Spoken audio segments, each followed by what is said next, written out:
Well, hello, my name's Jeannie and I'm a volunteer at the McManus Museum's Collections Unit. I'm here today to talk to you about this rather fabulous medal.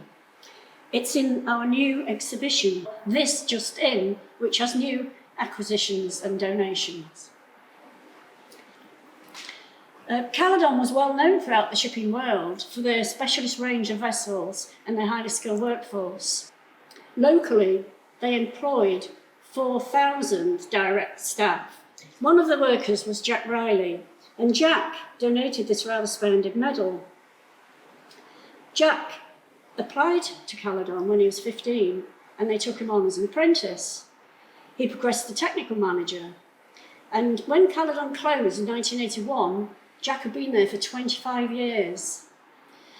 16 of those years, he was at the helm of their marketing and sale, and he has an international reputation, not only for his genial nature, but for his expert negotiating skills and his vast knowledge on the shipbuilding industry. Well, if you know Dundee at all, it won't be any surprise that it has a long maritime history. For centuries, there's been shipping here and shipbuilding here. Two major developments in the shipbuilding industry came about in the 19th century. One of those was the introduction of steam engines into ships, and quite a new technology. This made ships more reliable and they could travel further with less reliance on the wind. The other technology was building ships from metal, iron-built ships, and then later steel-built ships. This transformed the industry and especially made Scotland one of the great shipbuilding nations of the world. So, where does Caledon fit into this?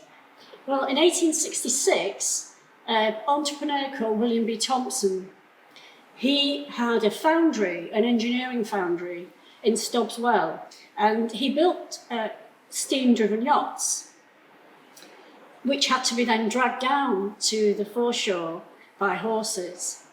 In 1876, Thompson acquired a shipbuilding yard in Dundee, so he moved his business there. One of his clients was the Earl of Caledon, so now you hear where the name Caledon came from. In 1968, Caledon formed a partnership with the Henry Robb Shipbuilders of Leith to become Robb Caledon Shipbuilders Company. Now, we need to now look really at the shipbuilding industry as a whole, what was happening. And to be honest, it had been in quite a decline at the start of the 20th century. There were lots of ships being built abroad. Other countries had their own industries, and often they were heavily subsidised, whereas the British industries were not. So it was said that although demand for shipping was high, demand for British-built ships had really slumped by the 50s and the 60s. And the government had to decide what to do about this to save this important industry.